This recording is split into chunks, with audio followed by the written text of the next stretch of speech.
tahun kemudian di tahun 2023 kita merasakan momen ini, Bung Waru. Ya, momen yang sangat mahal, momen yang sangat langka. Karena itu ini adalah kesempatan terbaik untuk melihat salah satu sejarah yang baik untuk sepak bola Indonesia.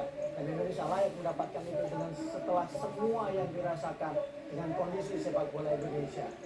Ya, semoga ini menjadi satu hal baru awal mula kebangkitan sepak bola Indonesia, karena kita masih mulai banyak agenda, Bung Waru, tentunya ke depannya ada Piala Asia, kemudian kita juga berharap Piala AFF yang sudah lama kita inginkan tapi tak kunjung datang ke tanah air, semoga bisa kita capai atau kita dapatkan di kemudian hari nanti dengan sebuah semangat baru seperti yang dikatakan step by step.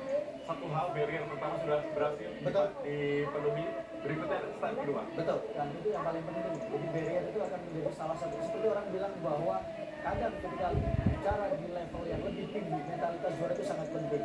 Dan ketika kita tidak pernah mendapatkan mentalitas itu, maka akan sangat sulit untuk bisa mendapatkan momen juara itu. Nah sekarang ketika kita sudah mendapatkan mentalitas juara, kita sudah merasakan momentum juara, tentu akan ada peluang yang lebih besar lagi, dan harapan kita akan bisa selalu merasakan gelar juara.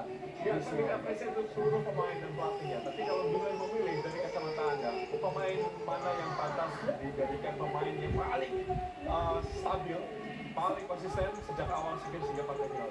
Pemain yang sekarang jalan di urutan pertama adalah pemain yang paling stabil, pemain Rizky Ridho, pemain yang memang layak untuk menjadi leader, pemain yang sangat pengalaman bersama dengan timnas Indonesia, bersama dengan Persebaya Surabaya, dan layak dia mendapatkan kalungan medali emas pertama, dan dia sekarang menjadi leader, menjadi bagian dari sejarah untuk sepak bola Indonesia. Kita juga harus memberikan apresiasi kepada Marcelino, muda, pengalaman, dengan jam terbang, sekarang bermain untuk salah satu klub Eropa, sangat tenang berada di lapangan dan tidak mengecewakan meskipun tadi beberapa kali agak membuang peluang. Ya, bermain di klub Dense di Liga Belgia, kemudian juga ada anak pertama, pemain juga bermain di Liga Jepang, juga tampil tapi memberikan hal yang sangat luar biasa di partai semifinal. Ramadan Sananta, ya Bako. Makassar yang kemudian juga memberikan 5 gol, termasuk pada Rahman mendapatkan julukan dari Menpora. Bahwa memang golnya tadi membuat diri juga menciptakan catatan diri menjadi top scorer ya, bersama dengan pemain Wim Fantung dan juga Ramadan Sananta. Ya, satu pemain yang menurut saya juga harus mendapatkan apresiasi adalah Witan Sulaiman, karena dia sudah sering merasakan bagaimana tidak mendapatkan gelar juara setelah berkali-kali ke final, tapi untuk di level yang memang lebih tinggi kalau AFF dia sudah merasakan itu. Ya, dan rotasi sangat baik dilakukan oleh pelatih sehingga kebugaran pemain ini terlihat ya, mereka siap bertarung 120 menit. Betul, termasuk pergantian-pergantian yang dilakukan juga berlangsung dengan sangat baik ya. Ketika Rio Fahmi masuk, bagaimana energi yang diberikan. Ketika kemudian dari penampilan Irfan Jauhari agak lambat di awal, agak panas ketika baru masuk, tapi begitu memasuki babak kedua sampai babak perpanjangan waktu, babak pertama sampai perpanjangan waktu babak kedua, dia melakukan dengan sangat baik dengan kecepatan yang dimiliki. Ya, semua pemain berkontribusi dengan porsinya masing-masing. Kemudian juga Alfian dan Dewangga ini main sangat baik sebagai seorang defensive midfielder, memberikan drop, memberikan irama permainan ketika transisi bertahan dan menyerang. Betul.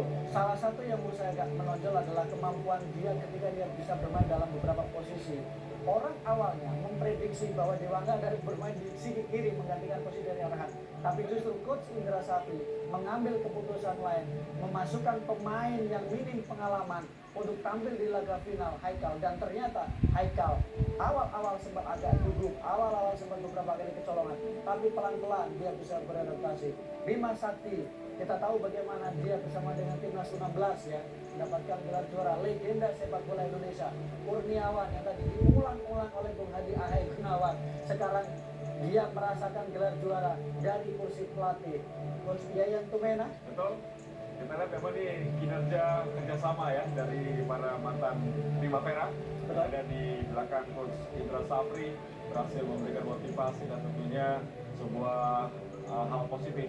Gelar ketiga bagi Coach Indra Safri setelah AFF U19 di tahun 2013, AFF U22 di tahun 2019, dan kali ini medali emas SEA Games Kamboja yang memang kita tunggu-tunggu, dan akhirnya memang di awal SEA Games dilakukan, Indonesia tidak diunggulkan. Justru kita lihat bagaimana grup B, grup yang sulit diprediksi. Orang mengatakan, pengamat sepak bola dunia di Asia Tenggara mengatakan bahwa juara akan dari grup B, tapi ternyata dipatahkan hari ini. Iya, dan memang orang meragukan karena menganggap bahwa Indonesia terlalu mudah grupnya, takut khawatir telat panas karena memang lawan-lawan yang dihadapi tidak terlalu kompetitif.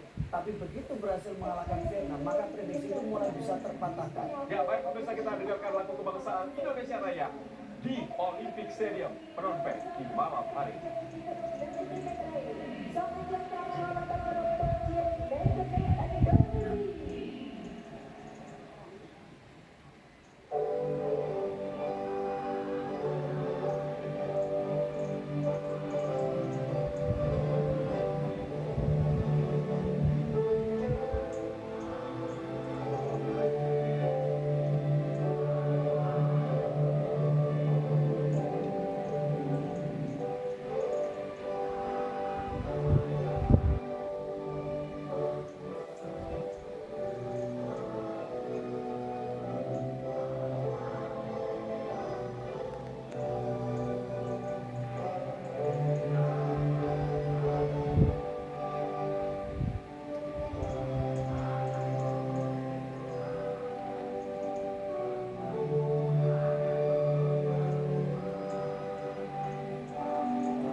Ya pemirsa, kita dengarkan lagu kebangsaan Indonesia Raya berkumandang di Olympic Stadium.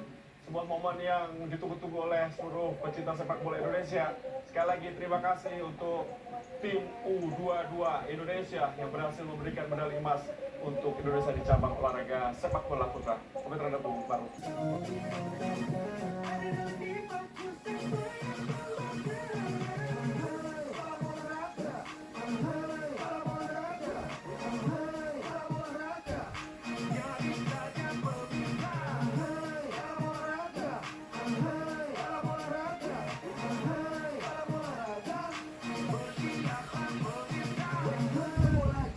Lebay, mereka kuat kayak Ritus Bonai, semua sikapi dengan santai.